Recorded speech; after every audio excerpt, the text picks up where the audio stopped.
आपको दिखाते हैं ईडी के टारगेट पर तेलंगाना के सीएम केसीआर की बेटी के कविता है। ईडी ने के कविता को 11 मार्च यानी कल पूछताछ के लिए बुलाया है। के कविता को लेकर ईडी के मन में क्या चल रहा है, ये आज कोर्ट में जाहिर हो गया। शराब घोटाले में ईडी ने आरोपियों की पूरी कुंडली खोलकर रख दी है। ईडी ने विजय नायर और के कविता की मीटिंग का जिक्र भी किया, लेकिन के कविता ने ईडी की पूछताछ से पहले दिल्ली में जंतर मंतर पर संपूर्ण विपक्ष को जोड़ा। मैं और हिंदुस्तान के सारे हमारे बहनों से वादा करती हूँ कि जब तक महिला आरक्षण का बिल नहीं आएगा तब तक ये हम पथ नहीं छोड़ेंगे। ये आंदोलन करते ही रहेंगे, आंदोलन चलाते ही रहेंगे, क्योंकि महिला आरक्षण से ही हिंदुस्तान का भला हो सकता है, हिंदुस्तान का डेमोक्रेसी का भला हो सकता है। और आज एक अच्छा अवसर है, एक हिस्टोरिक अवसर है, जहाँ पे फुल मेजॉरिटी का सरकार है। तो हम इस मंच से इस भारतीय जनता पार्टी सरकार को हम डिमांड करते हैं कि महिला आरक्षण बिल आप इंट्रोड्यूस करें। हम सारे दलों को एक करने का कोशिश करेंगे, हिंदुस्तान के सारे महिलाएं एकजुट होने का कोशिश करेंगे। ये है तेलंगाना के सीएम के चंद्रशेखर राव की बेटी के कविता। हैदराबाद से दिल्ली के जंतर मंतर पर यानी तकरीबन 1560 किलोमीटर दूर के कविता महिला आरक्षण बिल पर मोदी सरकार के खिलाफ धरना देती है। मंच पर 16 विपक्षी दलों को इकट्ठा करती हैं, 6 घंटे की भूख हड़ताल पर बैठती हैं। हम आपको बता दें कि के कविता का यह धरना ठीक ईडी की पूछताछ से पहले चलता है, क्योंकि के कविता का नाम दिल्ली शराब घोटाले के आरोपियों ने लिया। 9 मार्च को ईडी मनीष सिसोदिया को गिरफ्तार कर चुकी है। 11 मार्च को ईडी ने के कविता को पूछताछ के लिए बुलाया है। शराब घोटाला केस में सिसोदिया और के कविता के बीच की कड़ी कहे जा रहे रामचंद्र पिल्लई को भी ईडी ने गिरफ्तार किया है। रामचंद्र पिल्लई वो शख्स है जिसने तेलंगाना के सीएम के चंद्रशेखर राव की बेटी के कविता का नाम लिया। के कविता की मुहिम के समर्थन में सीपीएम के नेता सीताराम येचुरी ने भी भूख हड़ताल की। महिला आरक्षण तो सिर्फ एक बहाना है, असली मकसद बेईमानों को बचाना है। अब आपको बताते हैं कि के कविता के साथ धरने में कौन कौन से दल शामिल हुए। आम आदमी party, Samajwadi Party, Akali Dal, PDP, National Conference, TMC, JDU, NCP, CPM, CPI, RLD, Shiv Sena का उद्धव गुट।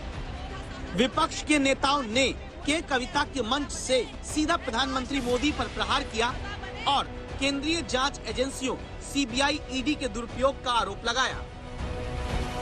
आपके पास सिर्फ एक काम है मोदी जी, विपक्ष के लोगों को गिरफ्तार करो और उनको जेल में डालो। ईडी, सीबीआई को आपने अपना तोता मैना बना लिया है और बीजेपी के लिए एक सिद्धांत बना दिया मोदी जी ने, जो जितना बड़ा भ्रष्टाचारी वो उतना बड़ा पदाधिकारी। हेमंत विश्व शर्मा पे वाटर घोटाले का आरोप लगाते हैं, उनको सीएम बनाते हैं। व्यापम घोटाले का शिवराज सिंह पे आरोप लगता है, उनको सीएम बनाते हैं। येदियुरप्पा पे माइनिंग घोटाले का आरोप लगता है, उनको सीएम बनाते हैं। नारायण राणे पे लैंड स्कैम का आरोप लगता है, उनको केंद्र में मंत्री बनाते हैं। रेड्डी ब्रदर्स माइनिंग घोटाले में फंसते हैं, उनको बचाते हैं। उनका एक एमएलए उनके घर पे, उनके बेटे के घर पे 8 करोड़ पाई जाती है, उस पर कोई कार्रवाई नहीं होती। और सारी पॉलिटिकल पार्टीज को सिर्फ सीबीआई से, ईडी से डराने का काम करते हैं। अडानी जो उनका मित्र है उसको बचाने का काम करते हैं। मैं ये पूछना चाहता हूं कि अगर आपने घोटाला किया है, अगर आपने भ्रष्टाचार किया है, तो क्या आपको इसलिए नहीं पकड़ेंगे क्योंकि आप अपोजिशन पार्टी में हैं? आप बार बार ये कहकर कि हम तो अपोजिशन में हैं और इसलिए एजेंसियां हमारे ऊपर आ रही हैं, क्या आप इससे बच जाएंगे? आपने भ्रष्टाचार अगर नहीं किया तो आप ये कहिए कि हम हर जांच को तैयार हैं, हम जाएंगे ईडी के पास में, सारी बातों का जवाब देंगे। जंतर मंतर पर के कविता के साथ 16 विपक्षी दल मोदी सरकार को घेरते हैं और दिल्ली की राउज एवेन्यू कोर्ट में ईडी शराब घोटाले की परतें उधेड़ने के लिए सिसोदिया की रिमांड मांगती है। बड़ी बात ये कि ईडी की दलीलों में के कविता का नाम आता है और के कविता से ईडी दिल्ली शराब घोटाले में 11 मार्च यानी कल पूछताछ करेगी। आइए आपको सुनाते हैं ईडी के वकील जोहेब हुसैन ने क्या कहा। सिसोदिया का असिस्टेंट विजय नायर इस पूरी साजिश को कोऑर्डिनेट कर रहा था। इस घोटाले में सरकारी तंत्र, बिचौलिए और कई अन्य लोग शामिल हैं। ये साजिश नायर, सिसोदिया, तेलंगाना के चीफ मिनिस्टर के चंद्रशेखर राव की बेटी के कविता और कई दूसरे लोगों ने मिलकर रची। दक्षिण के ग्रुप ने आप नेताओं को 100 करोड़ की घूस दी।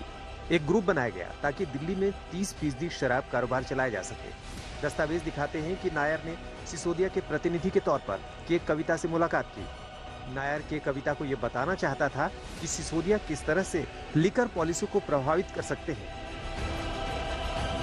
के कविता के ऑडिटर बुच्ची बाबू ने बताया कि मनीष सिसोदिया और उनके बीच राजनीतिक तालमेल था और ईडी ने दलीलों के बाद सिसोदिया की 7 दिन की रिमांड ले ली। लेकिन इससे पहले ईडी 2 राउंड में सिसोदिया से 14 घंटे पूछताछ कर चुकी है। इस पूछताछ में ईडी ने सिसोदिया से के कविता की शराब घोटाला केस में भूमिका और 100 करोड़ की रिश्वत को लेकर सवाल दागे। अब 11 मार्च को ईडी के कविता से पूछताछ करेगी। संभव ये भी है कि के कविता को सिसोदिया और शराब कारोबारियों के साउथ ग्रुप के हेड रामचंद्र पिल्लई के सामने बैठाकर भी सवाल हो।